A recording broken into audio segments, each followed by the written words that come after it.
Hello friends, welcome back to the Gyan zone. और आज हम ओएसआई मॉडल के सीरीज में देखेंगे आगे की लेयर्स। तो चलिए स्टार्ट करते हैं बिना किसी देरी के। बात करते हैं प्रेजेंटेशन लेयर की। जब एप्लीकेशन लेयर से डेटा प्रेजेंटेशन लेयर पे आता है, अब एप्लीकेशन लेयर में आप डेटा जो प्रिपेयर करते हो किस फॉर्मेट में होता है, नॉर्मल इंग्लिश में या जो भी आप प्रोग्राम यूज कर रहे होंगे उसके हिसाब से होगा। तो प्रेजेंटेशन लेयर जो है वो अपने हिसाब से जो आगे फॉर्मेट सपोर्ट करने वाला है उस फॉर्मेट में उसे कन्वर्ट करता है। तो प्रेजेंटेशन लेयर पे बेसिकली ये 3 काम होते हैं। ट्रांसलेशन, मतलब मैंने जैसा कि बता ही दिया कि जिस फॉर्मेट में डेटा वहां पे यूज हो रहा है, ठीक है, उसको कन्वर्ट कर दिया जाता है आगे के लेयर्स के हिसाब से। तो आगे कौन सा फॉर्मेट सपोर्ट करेगा, यानी मशीन लैंग्वेज आप कह सकते हैं कि मशीन लैंग्वेज के हिसाब से उसे कन्वर्ट कर दिया जाता है, ट्रांसलेट कर दिया जाता है। कंप्रेशन का मतलब है कि जो डेटा सेंड कर रहे हैं, सपोज 5 MB का कोई डेटा है, 5 MB की कोई फाइल है, तो उसको क्या किया जाता है, उसको कंप्रेस जितना हो सकता है पॉसिबली कि नेटवर्क बैंडविड्थ कम यूज हो और स्पीड से डेटा जाए, जल्दी पहुंच जाए। तो जो भी उसका साइज है उसके हिसाब से जितना कंप्रेस हो सकता है, ठीक है, उसे कंप्रेस कर दिया जाता है। तो कंप्रेस का नाम तो आपने सुना होगा पहले भी।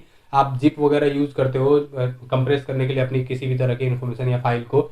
मेल पे भी आपको कोई फोल्डर भेजना होता है तो उसमें भी हम जिप करके भेजते हैं, तो वो भी एक तरह से कंप्रेस्ड ही करता है। यहाँ भी कंप्रेशन का मेन मतलब वही है कि हमारे पास जो डेटा हम सेंड कर रहे हैं उसको मिनिमम कितना करके हम उसे आगे भेजेंगे ताकि जो बैंडविड्थ है वो कम यूज होगी और जल्दी डेटा पहुंचेगा। इसके बाद इंक्रिप्शन है। सिक्योरिटी पर्पज से इंक्रिप्शन किया जाता है, हालांकि इंक्रिप्शन अलग से लगाई जाती है किसी भी नेटवर्क या किसी भी कंपनी के अंदर। यहाँ पे इंक्रिप्शन का मतलब यही है कि ओएस लेवल पे जो जिसने भी ऑपरेटिंग सिस्टम बनाया है, चाहे हम लाइनेक्स यूज कर रहे हो चाहे विंडोज यूज कर रहे हैं, तो ऑपरेटिंग सिस्टम लेवल पे जितना इंक्रिप्शन पॉसिबल है वो इंक्रिप्शन इस लेवल पे होता है और उसके बाद इस डेटा को सेंड कर दिया जाता है नेक्स्ट लेयर पे। सो आई होप कि प्रेजेंटेशन लेयर क्लियर हो गया होगा। एक बार फिर से समझ लेते हैं। देखिए, ये बहुत बेसिक चीज है, इसलिए मैं होप कर रहा हूँ कि आप लोगों को ये चीजें पता होंगी, बट फिर भी मैं रिवाइज इसलिए कर रहा हूँ कि कोई ऐसा हो जिसको ना पता हो कि ये टर्म्स क्या होते हैं।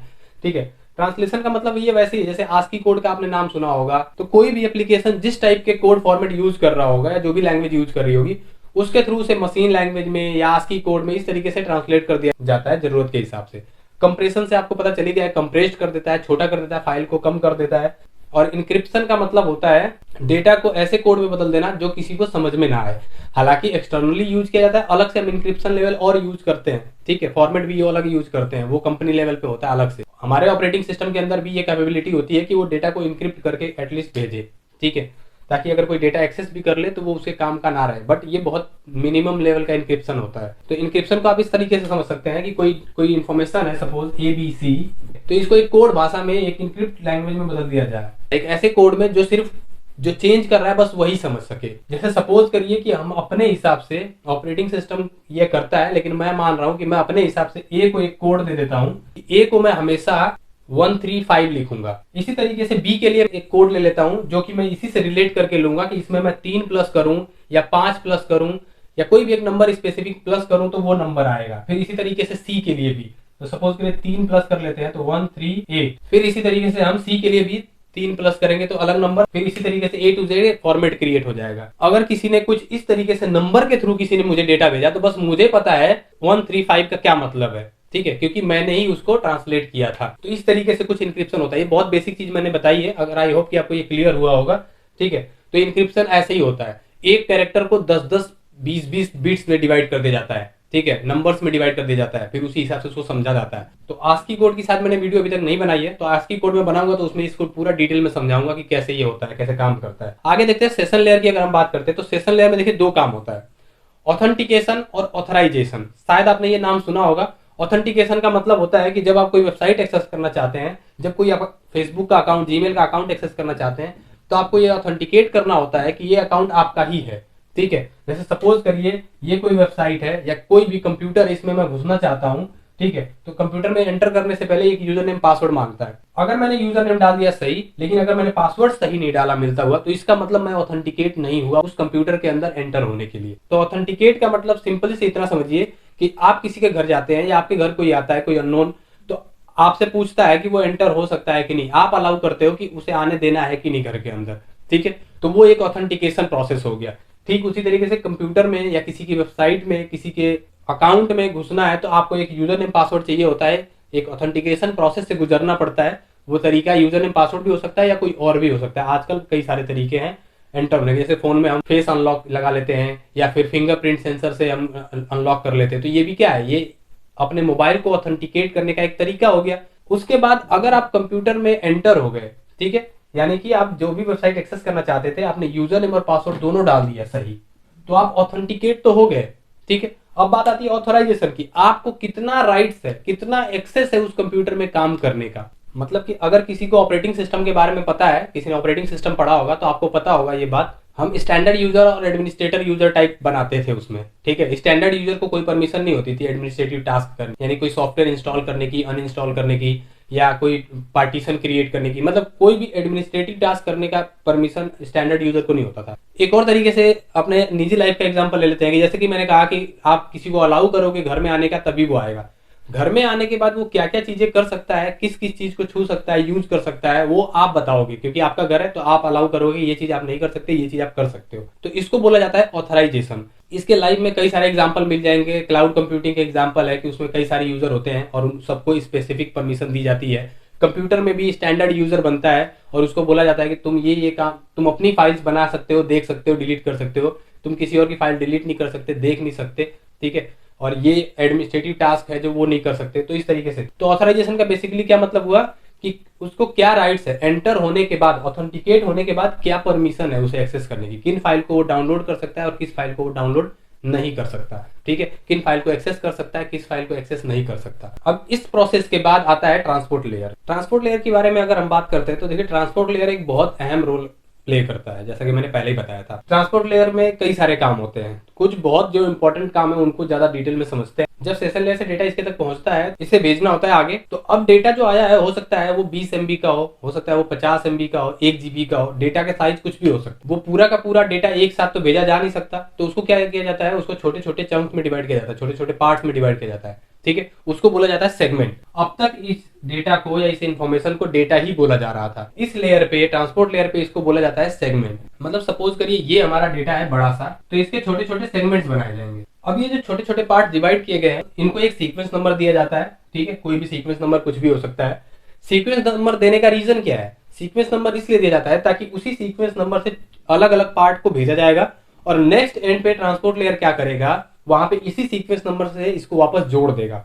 क्योंकि अगर सीक्वेंस नंबर नहीं होता वहां पे डेटा जाके आगे पीछे हो जाएगा और फिर वो वहां पे डेटा का जो फॉर्मेट है वो प्रॉपर नहीं रहेगा, करप्ट हो सकता है या कुछ भी और प्रॉब्लम हो सकती है, ठीक है। तो इसीलिए यहाँ से जो डेटा भेजा जाता है सीक्वेंस नंबर के साथ भेजा जाता है। बात करते हैं फ्लो कंट्रोल की। अगर सपोज करिए दो कंप्यूटर आपस में जुड़ रहे हैं, एक कंप्यूटर की जो स्पीड है वो 10 MB की है और दूसरे वाले कंप्यूटर की स्पीड जो है वो 100 MB की है। अब ये डेटा भेज सकता है 10 Mbps की स्पीड से, वो रिसीव कर सकता है 100 Mbps की स्पीड से। तो फ्लो कंट्रोल ये इसी चीज को कंट्रोल करता है।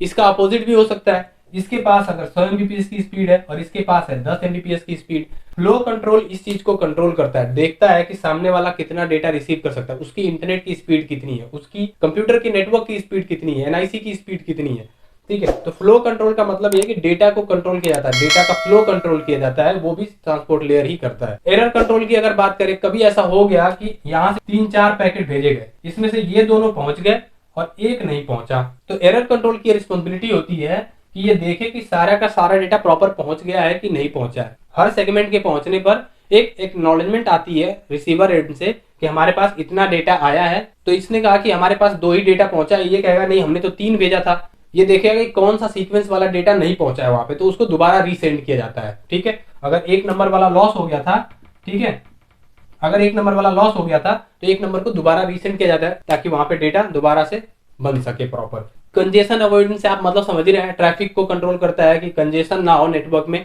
मल्टीप्लेक्स और डीमल्टीप्लेक्स भी ट्रांसपोर्ट लेयर की रिस्पॉन्सिबिलिटी होती है इसको करने की। ट्रांसपोर्ट लेयर में एक और इंपॉर्टेंट चीज हमें देखना है, यहाँ पे ही प्रोटोकॉल डिसाइड होता है कि कौन सा प्रोटोकॉल यूज होगा। टीसीपी और यूडीपी 2 प्रोटोकॉल के थ्रू ये डेटा भेजा जा सकता है। तो टीसीपी और यूडीपी अपने आप में एक बड़ा टॉपिक है, इसको अलग से हम समझ सकते हैं। फिलहाल कुछ बेसिक चीज समझता हूँ। टीसीपी के थ्रू अगर डेटा जाता है, ये भेजा जाता है, तो इसको हम कहते हैं कनेक्शन ओरिएंटेड। इसका मतलब ये है कि ये रिलायबल है, एक रिलायबल प्रोटोकॉल है, ठीक है। और यूडीपी जो है वो कनेक्शन लेस है। तो मतलब इसे थोड़ा इस तरीके से समझते हैं कि ये नेटवर्क डिवाइसेस लगे हुए हैं और ये एक कंप्यूटर लगा हुआ है, बीच में इस तरीके से बहुत सारे नेटवर्क डिवाइसेस लगे हुए हैं और यहाँ एक रिसीवर है, ये डेटा सेंड कर रहा है, ये रिसीव करने वाला है, ठीक है। अब देखा जाए तो यहाँ पे देखिए बहुत सारे रूट दिख रहे हैं, ए से बी तक पहुंचने के बहुत सारे रास्ते हैं, ठीक है। वो कहीं से भी जा सकता है इधर से।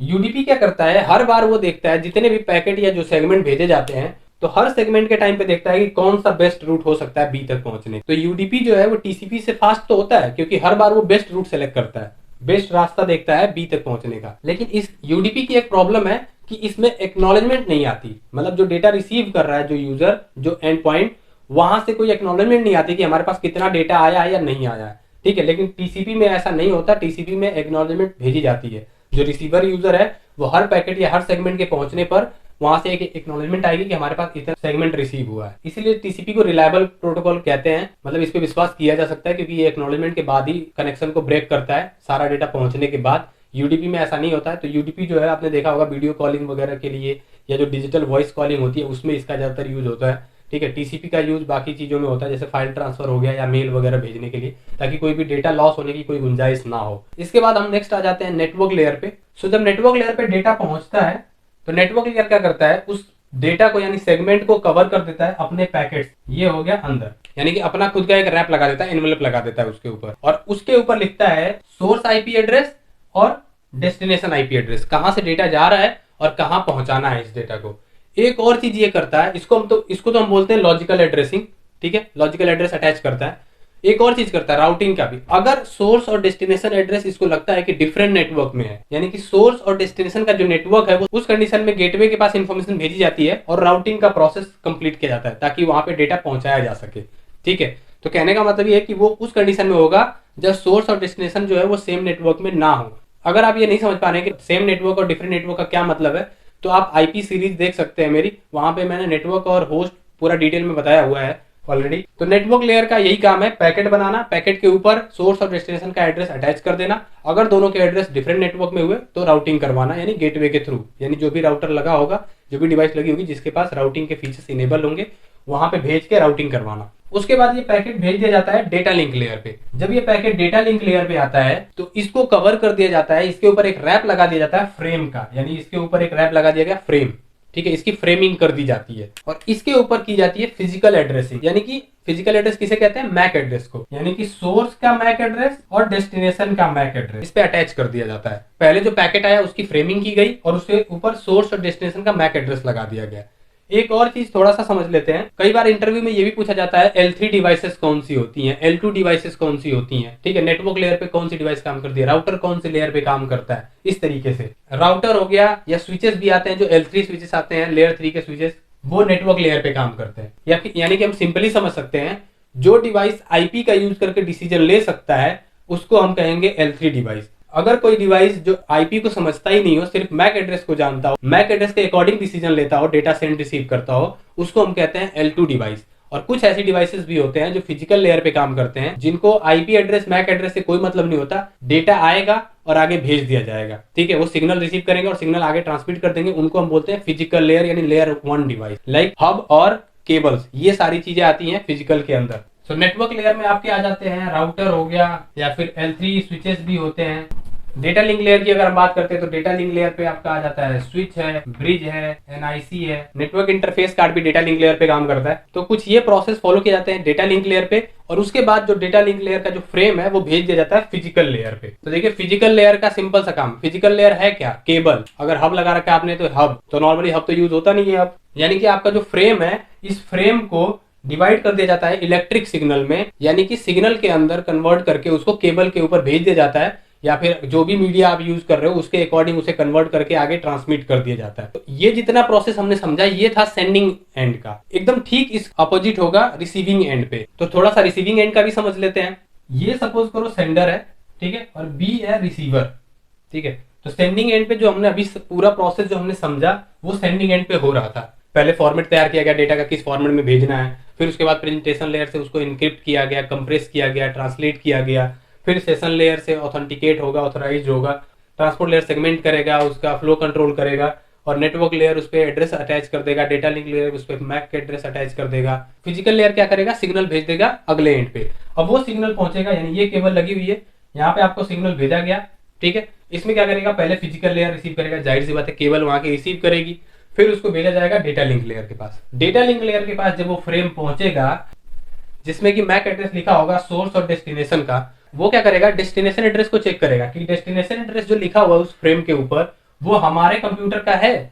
अगर हाँ तब तो वो रिसीव करेगा, अगर उसका एड्रेस डेस्टिनेशन पे नहीं लिखा हुआ, मेरे कंप्यूटर का डेस्टिनेशन एड्रेस पे नहीं लिखा हुआ, तो मैं क्या करूंगा, क्योंकि वो मेरा डेटा है ही नहीं। आपके घर पे कोई पैकेट आया, कोई कोरियर आया, आपने देखा कि यार ये जिसको ये कोरियर किया जा रहा है उस पर मेरा एड्रेस नहीं लिखा हुआ, मेरे घर का एड्रेस नहीं है, आप उसको मना करोगे, कहोगे आप ये पार्सल मेरा नहीं है।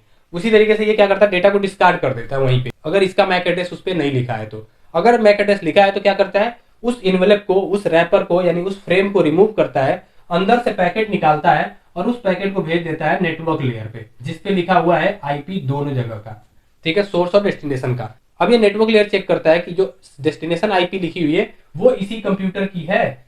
अगर हाँ, तब वो डेटा को रिसीव करता है, उस पैकेट को खोलता है और ट्रांसपोर्ट लेयर को आगे पकड़ा देता है। ट्रांसपोर्ट लेयर क्या करता है, जितने भी पैकेट इस तरीके से आ रहे हैं उनको एक साइड में अरेंज करते जाता है इस तरीके से, सीक्वेंस में, जो भी सीक्वेंस वहां पे डिवाइड किया गया था उसी सीक्वेंस से, और उस पूरा प्रॉपर डेटा तैयार करता है और सेशन लेयर के पास सेंड कर देता है। तो सेशन लेयर के पास जब डेटा पहुंचता है तो सेशन लेयर चेक करता है कि जो यूजर ये कर रहा है, जो डेटा शेयर कर रहा है, क्या उसके पास ऑथराइजेशन है, उसके पास वो ऑथेंटिकेशन मेथड प्रॉपर फॉलो कर रहा है। अगर हाँ, तो वो डेटा रिसीव करता है और आगे भेज दिया जाता है इसको प्रेजेंटेशन लेयर पे। प्रेजेंटेशन लेयर क्या करता है, उसको फिर से ट्रांसलेट करता है, जिस लैंग्वेज से, जिस भी भाषा से ट्रांसलेट करके मशीन कोड में बनाया गया था उसे, या दूसरे किसी भी फॉर्मेट में उसे बनाया गया था, उससे फिर से वो एप्लीकेशन में खुलने लायक लैंग्वेज में कन्वर्ट कर देता है, यानी कि इंग्लिश में या जो भी ASCII कोड वगैरह यूज हो रहा है कंप्यूटर में उस कोड में, ठीक है। उसके बाद उसको डीकंप्रेस करता है, ओरिजिनल साइज में ले आता है, इनक्रिप्ट किया गया है तो डीक्रिप्ट करता है उसको, ओरिजिनल फॉर्मेट में ले आता है, ओरिजिनल